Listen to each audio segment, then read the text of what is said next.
Et salut tout le monde. Bon, désolé pour le vent. Alors je vais pas toujours reporter en fait cette visite que je vais vous faire, parce qu'à chaque fois quand je viens ici, toujours le vent. Et là on va y aller là-haut. Alors c'est un fort en fait, on l'appelle le Fortin des Goudes. Alors tout ce que je cherchais là-dessus, j'ai pas trouvé des bons trucs, il y a que des histoires et des légendes. Alors je vais vous raconter ça pendant la visite. Et là j'ai tout ça à grimper. On y va? Et bienvenue au Fortin des Goudes.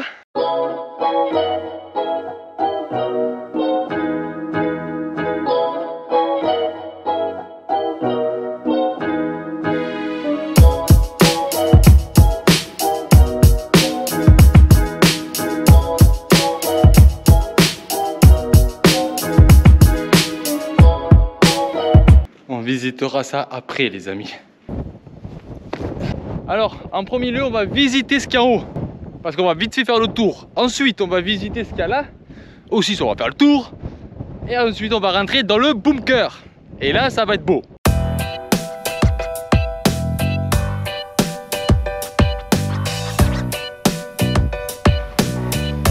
Il fait frais, c'est une clim. Dès que j'ai chaud, je reviens ici, c'est la clim, c'est super quoi.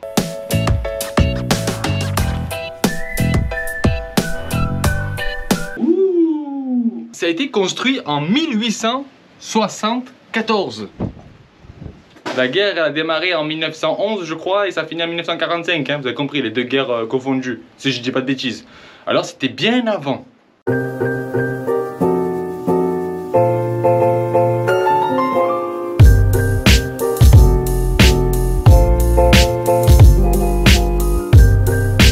Il y a du vent.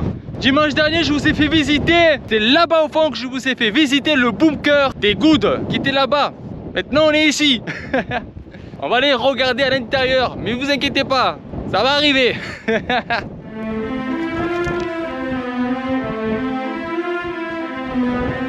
Faut pas tomber là-dedans. C'est profond.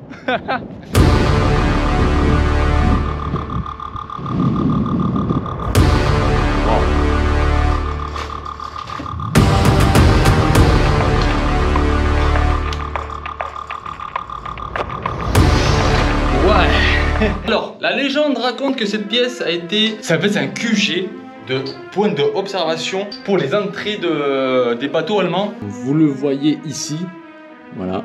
Et en fait, l'armée française annonçait en fait à l'équipe d'en face qui protégeait le fort de dire attention, il y a des bateaux qui arrivent, c'est pas des Français, faites attention. En grosso modo, c'est ça. D'autres légendes racontent qu'ici, il y a eu beaucoup de rituels sataniques. C'est que des légendes urbaines. Alors, le problème, c'est que dans des milieux comme ça, faites attention parce que c'est hyper dangereux. Peut-être vous avez entendu plein de fois ça sur les youtubeurs qui font de l'urbex, de dire ouais c'est dangereux, c'est dangereux. Mais moi je vais vous expliquer pourquoi c'est dangereux et surtout ici, parce que ici en fait les choses commencent un peu à se casser. Vous avez vu le trou qu'il y avait là-bas? Voilà, il se casse et si toi tu crèves ici, tu te casses une jambe ici ou ce que tu veux, il n'y a personne qui va venir te sauver la vie ici. Personne, tu es nulle part. On va aller visiter en bas.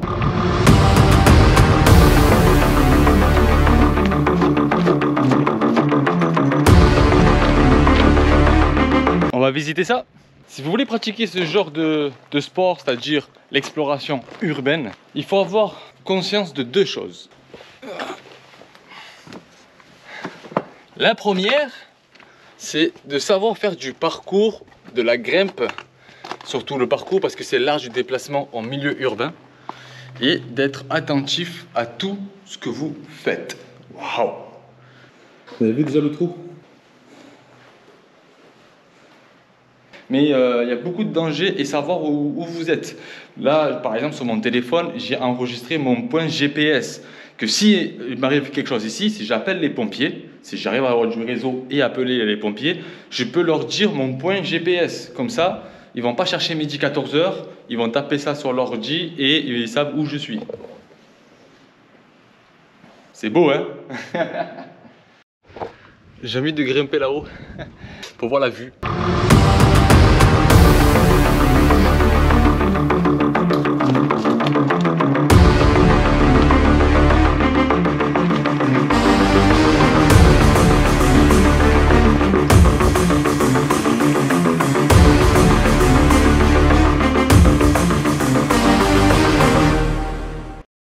Bon, on va redescendre. Oh voilà. Non, j'ai préféré descendre sans la GoPro là, comme ça je sautais direct, c'était mieux. La deuxième chose à savoir quand on fait de l'urbex, c'est qu'il y a des endroits qui sont interdits. Interdits au public pour histoire de danger ou histoire de préserver le monument. Quand on dit interdit, que s'ils appellent la police et si la police ils viennent ici pour te dire hey, oh, c'est interdit de venir ici. Vous recevez une amende. Ça peut être de 200, 300, 400, 600 euros, tout dépend en fait du lieu. Mais wow.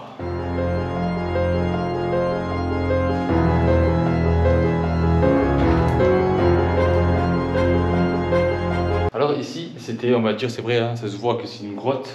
Je ne voyais pas ce qu'il y a au fond, mais ça fait peur, hein, franchement, ça fait peur. J'entends des bruits là. Être toujours attentif. Vous voyez là-haut? Vous voyez, il y a un trou.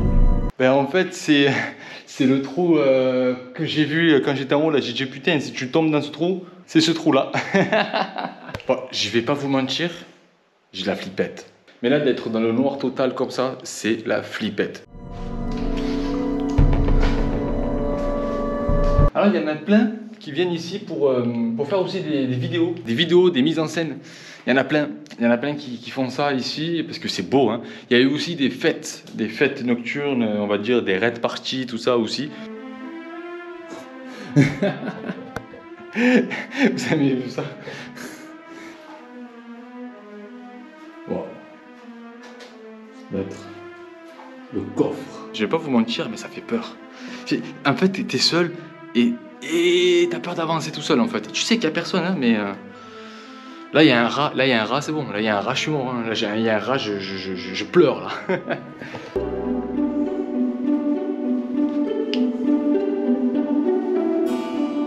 Wow.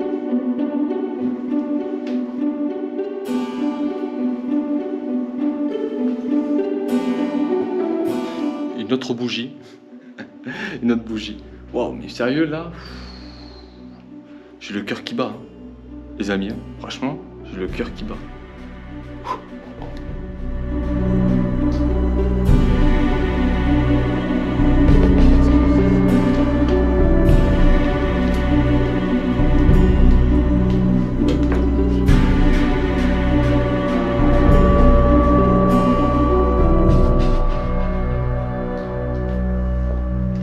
Bah, ça c'est une autre pièce aussi. C'est magnifique, hein, des endroits comme ça. Je suis content quand même de vous partager ça. Je suis vraiment très content de vous partager ces moments-là en fait. Parce que bon, vous n'êtes pas là, vous n'êtes pas présent. Et je vous mets un peu d'ambiance et tout, petite musique un peu, voilà, un peu glauque, tout ça. Mais des lieux comme ça à Marseille, malheureusement, beaucoup de Marseillais ne le connaissent pas. Et ça me fait un peu de la peine parce que c'est notre histoire. C'est grâce à des monuments comme ça que, on va dire, qu'il y a eu la paix. Que on n'est plus sous les ordres d'une personne. Et malheureux, quand il y a beaucoup de gens qui s'en foutent, ils s'en foutent de l'histoire, quoi. Et après, quand tu vas leur parler avec eux au bar, ils connaissent le monde. On a fini la visite. C'était un joli endroit. Je vous ai dit un peu ce que je connaissais sur ce lieu. Après, il y a beaucoup de légendes urbaines qui disent qu'ici, il y a beaucoup de rituels sataniques. Il y a des messes noires, tout ça. Est-ce que c'est vrai? Est-ce que c'est faux? C'est des légendes urbaines. Voilà. Moi, je voulais pas vous raconter vraiment l'histoire des légendes urbaines. Moi, je suis là pour vous faire visiter des endroits insolites à Marseille. Et je suis très content de ça, en fait. Je suis très content de vous amener ici. Ouh. Je faisais frais dedans, c'était mieux. Voilà, la visite de ce lieu est terminée. J'espère que cette vidéo ça vous a plu. Moi je vais rentrer, je vais prendre le bateau pour rentrer chez moi. C'était petit mais c'était intense. Et voilà, la vidéo touche à sa fin les amis. J'espère que ça vous a plu. Il y a plein de choses à découvrir en sachant que vers là-bas il y a la chapelle du diable. Et j'aimerais savoir où elle est, parce qu'elle est vraiment cachée cette chapelle du diable. Mettez un maximum de pouces bleus. Partagez la vidéo les amis, vraiment c'est l'essentiel. Et je vais essayer de trouver autre chose pour vous, hein, une petite aventure assez épique et insolite. Ciao ciao les amis, et le commentaire, hein, n'oubliez pas.